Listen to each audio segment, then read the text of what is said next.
but is there like a point that you've seen where for most people they get to financial freedom? Like how many times do they need to do this to get to that point of financial freedom, or is there not? Is it? There's not like a general. Okay. No, it varies a lot, and this is part of the challenge. So we I don't even know how far back to go here. So when I first built that like really rough spreadsheet for my buddy who was wanting to do the Nomad strategy, I built it just to kind of see in really rough strokes how all the math worked out for doing it. I was like, this is really good. It's going to work out amazing. And then shortly thereafter, I was like, I really need to write some software. My background is computer technology and software and like web design. And so I went on there and I was building software to say, okay, let's say you're going and buying a property every year, and I want to be able to enter in the value of the property that you're buying and the interest rate you're getting and what the cash flow is on it and some of the expenses on it. So it just did the math and cascaded and showed you like the sum of all your net worth and the sum of all your cash flows and what your depreciation benefit was and how much equity you have and all those other things. And so I started building out this really, now it's primitive. At the time, it was cutting edge. The kind of like this kind of version where you can put in some basic variables and it will spit out you doing this 10 times. And it will show you, when you get to $10,000 a month in cash flow, or, $10,000 a month in inflation adjusted cash flow, which is actually a much more important number if we kind of take into account that $10,000 today is not $10,000 10 years from now. So when you look at all of these different things and you kind of modeled it, I built this primitive software that allowed you to do it.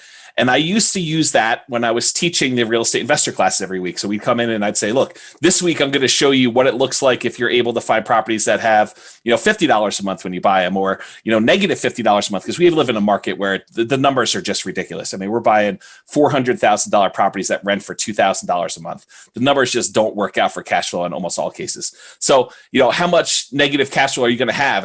Does it make sense to support it? What are your assumptions for appreciation? How all those things work? So I was teaching classes based on that. And then more advanced questions kept coming up. Like, what if I took the extra money I had and I paid off the rentals instead of buying more? What if I started paying these off? Do I get the financial independence earlier doing that? Or what if I, instead of actually taking the money and paying off the rentals earlier and earning the interest rate of the mortgage, which is the return you get when you pay off your mortgages early, you're only earning the interest rate of the mortgage. What if instead of doing that, you were able to invest it in hard money loans or private money lending or the stock market, and you got a 6, 7, 8, 9, 10, 12% return on that money. And then when you had enough money to actually pay off the house in full, you pulled that money out, paid off the house, and then you got full cash flow. Because a lot of times when you're making small incremental payments to your, paying down your mortgage, you don't see an immediate benefit to cash flow. All you see is that more of internally in the mortgage is going to principal each month. You don't see your cash flow increasing. So if you go and you take your money and you wait till you get enough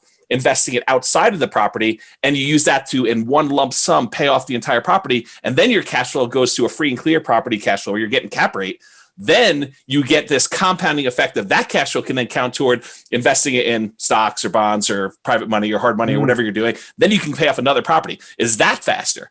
Or what if I'm acquiring properties every year for 10 years and I get to a point where I'm like, okay, if I sold off these 4 and I use the equity I've accumulated from paying down the loans and the property values going up, I could take all the proceeds from that after all my expenses, after taxes, depreciation recapture taxes and capital gains taxes and, real estate commissions if you're going to do those, or, transaction costs if you're going to do lease option exits. And you take all those things net of expenses, use that to pay off the remaining properties. And now you have those free and clear. Does that get you to financial independence fastest? And so all of these variations started coming up, and I started actually creating much more complicated software to do all this different stuff. And eventually I got to the point where I'm like, okay, I'm kind of hacking away at this software to kind of make it adapt for each individual case. Why don't I step back?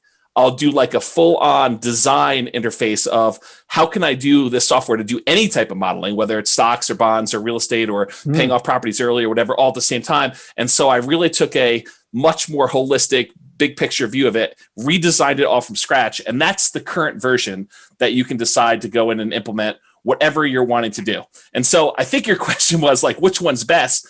And the challenge is, it depends on your assumptions. It depends a lot on your assumptions. If you're, are you able to acquire rental properties where you're seeing a couple $100s a month in positive cash flow from the beginning? Not every market does that. Are you doing Airbnb in order to get like much better cash flow returns? Not every market allows you to do that. If some cities here in Northern Colorado are basically saying, unless you're grandfathered in, you're not doing that anymore. So there's all sorts of rules about like, what are you doing and how does it work? And what's your assumptions about appreciation and, the interest rates you're getting and how much you had to put down to acquire properties and what your savings rate is and what your target monthly income in retirement is. So all of those come into play. In general, though, doing Nomad is a lot faster than saving up 20% down and buying properties that way. Burr, if you can do Burr, it's really hard to do in our marketplace and make it work. If you could do that, that's probably really fast too, because you're able to acquire properties faster than one per year. And a lot of times you have very little or nothing in the deal when you're doing those. So that helps you at all. So that's realestatefinancialplanner.com is that, so people can go there, they can opt in and then use the software for free. Yeah, right now that is the case. And I will tell you the biggest, as I've been programming this for a few years now, the biggest complaint we have, and it's a totally valid complaint, is that it is refreshingly complicated, as I like to refer to it. It's almost like you have to learn a programming language to be able to put your stuff in there and see it. And so I've been programming lately to try to get it so that it's interview based, almost like a TurboTax, where you answer one question and I just create everything for you based on the questions you ask or the questions you answer there. And so that's what I'm working on. That's where it's heading.